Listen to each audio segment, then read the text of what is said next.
అక్కడే ఏదైతే వైఎస్ఆర్సీపీ పోస్టర్స్ కానీ అన్నీ కూడా ఫ్లైయర్స్ కానీ అక్కడ పెట్టడం జరిగింది. ఇది పద్ధతి కాదు, ఇది కరెక్ట్ కాదు. ఇలా పోలింగ్ జరగడం ఎవరికి మంచిది కాదు అని చెప్పడం జరిగింది. దాంతోపాటుగా పోలింగ్ స్టేషన్ దగ్గర 100 మీటర్ల దూరంలో ఎవరైనా గుమ్మవచ్చు. కానీ ఆ పోలింగ్ స్టేషన్ చుట్టూత బ్యారికేడ్ లాగా మనుషులందరూ వైఎస్ఆర్సీపీ నాయకులందరూ అక్కడ గుమిగూడి పోలింగ్ జరగనీయకుండా పోలింగ్ చేయడానికి వచ్చేవాళ్ళని భయభ్రాంతులు గురి చేస్తూ ఇబ్బంది పెడతా ఉన్నాం.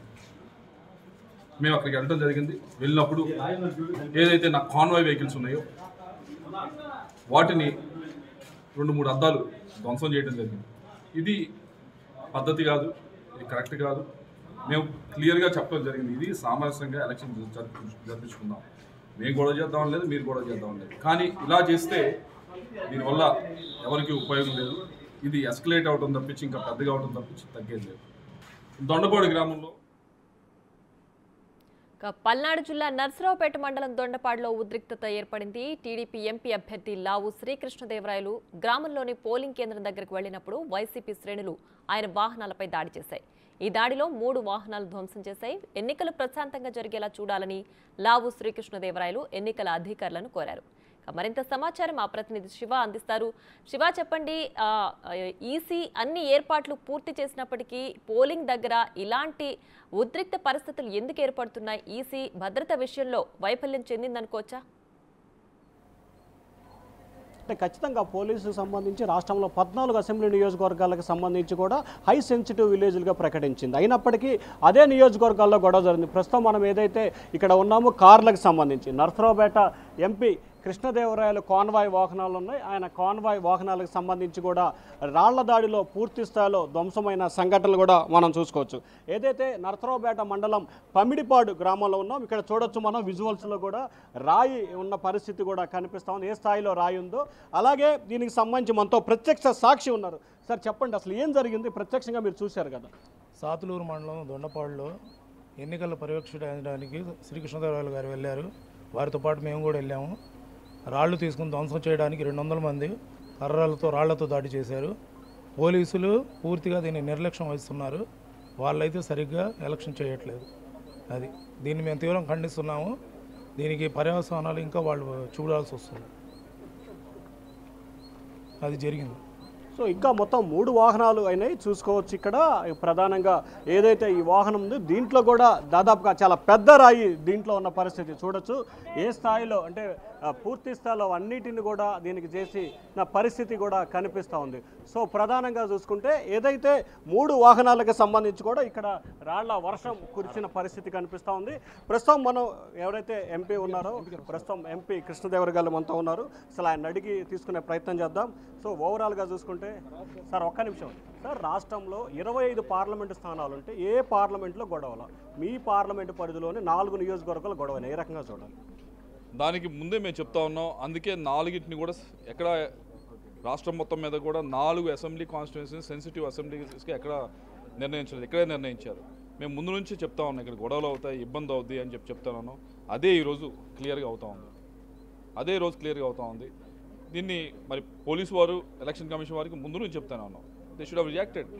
ఇప్పటికన్నా రియాక్ట్ అయితే బెటర్. మేము వీ వాంట్ చాలా పీస్ఫుల్గా ఎలక్షన్ అవ్వాలనే కోరుకుంటా ఉన్నాం.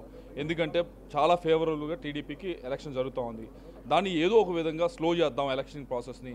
ఎలక్షన్ పర్సంటేజ్ని తగ్గిస్తే కనుక ఏదో ఒక విధంగా లబ్ధి చేకూరుద్ది అని చెప్పి వైఎస్ఆర్ కాంగ్రెస్ పార్టీ వాళ్ళు ఆలోచిస్తూ ఉన్నారు.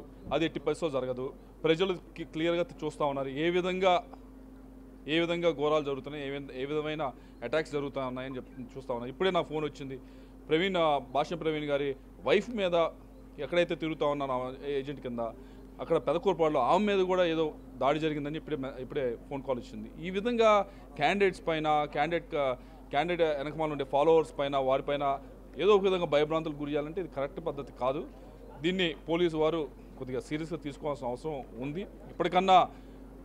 ఇప్పటికన్నా ఎక్కడైతే సెన్సిటివ్ బూత్స్ అని చెప్పామో అక్కడికి పోలీస్ ఫోర్స్ వెంటనే పంపించాల్సిన అవసరం ఉంది. పంపించకుండా ఇలా నడుచుకుంటే ఇలా నడిపిస్తే మాత్రం చాలా పోలింగ్ బూత్స్లో రీపోలింగ్ జరుగుతుంది. సార్ ఇప్పటికే పోలీసులకు సంబంధించి ప్రత్యేక అధికారి మిశ్రా కూడా పల్నాడుకు వచ్చాడు.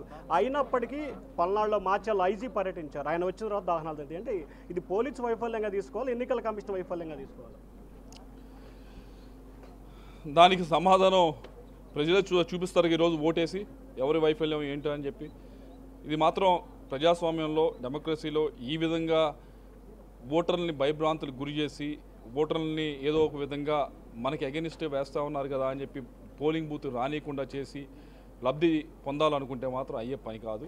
తప్పకుండా ఈరోజు ఎలక్షన్లో చూపిస్తారు గట్టిగా, ఓటర్స్ అందరూ కూడా ముందుకు వచ్చి గట్టిగా చేస్తారు.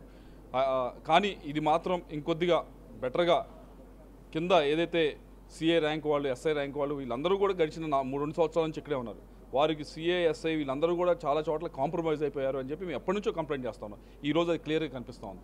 వారు ఎట్టి పరిస్థితుల్లో పై ర్యాంక్ ఆఫీసర్స్ ఏం చెప్పినా వాళ్ళు రియాక్ట్ అయ్యే పరిస్థితులు లేరు. ఉదాహరణకి ఏదైతే దొండపాడులో అయిందో, నేను ముందు వచ్చాను, వెనకమాల మా కార్ల మీద అటాక్ అయింది. అటాక్ అయినప్పుడు మా కాన్వాయ్ వెహికల్స్ మీద దాంట్లో లాఠీ అనేది ఒక కానిస్టేబుల్ దగ్గర లాక్కొని వాడు కొడతా ఉంటే చూస్తూ ఉండిపోయాడు కానిస్టేబుల్ అనేవాడు. ఎస్ఐ కూడా అక్కడ చూస్తూ ఉన్నాడు. నథింగ్.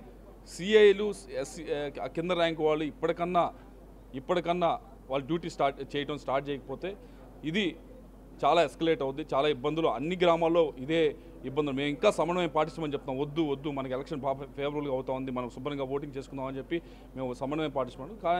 కాదనుకుంటే కనుక మా చేతుల్లో నుంచి కూడా వెళ్ళిపోద్ది. ఆ క్యాడర్ల చేతిలోకి కింద వారి దగ్గరికి వెళ్ళినప్పుడు మేము అది ఎవరూ ఏమీ చేయలేదు. దీనికి ఫైనల్గా ఎన్నికల కమిషన్కి ఏ రకంగా ఫిర్యాదు చేయబోతున్నారు? రీపోలింగ్ కోరే అవకాశాలు ఉన్నాయి 100%. ఎందుకంటే దొండపాడు విలేజ్లో మా పోలింగ్ ఏజెంట్ని కెమెరా సాక్షిగా పొద్దున్నే 8ంటికే ఆయన్ని కొట్టడం జరిగింది.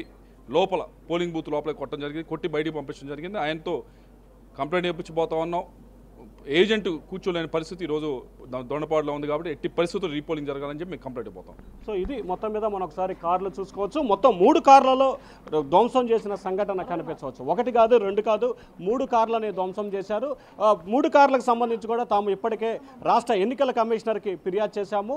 చాలా చోట్ల అధికారులు ఎవరైతే ఉన్నారో వారికి సంబంధించి చర్యలు తీసుకుంటున్నామని చెప్పి చెప్తా ఉన్నారు. కానీ చర్యలు తీసుకోవట్లేదు. పై స్థాయిలో అధికారులు మారినప్పటికీ క్రింది స్థాయి అధికారులు మారట్లేదు. ఖచ్చితంగా ఏదైతే ఈరోజు ఈ సంఘటన జరిగిందో దొండపాడుతో పాటు పల్నాడు 4 అసెంబ్లీ నియోజకవర్గాలకు సంబంధించి కొన్ని నియోజకవర్గాల గ్రామాల్లో జరిగిన వాటిపై ఖచ్చితంగా రీపోలింగ్ జరపాలి. ఎన్నికల అధికారులు నిష్పక్షపాతంగా జరపకపోతే కనుక ఖచ్చితంగా మా క్యాడరు వేరే రకంగా వెళ్తే పరిస్థితులు మారిపోతాయని చెప్పి ఎంపీ కృష్ణదేవరాయలు అయితే హెచ్చరిస్తున్నారు.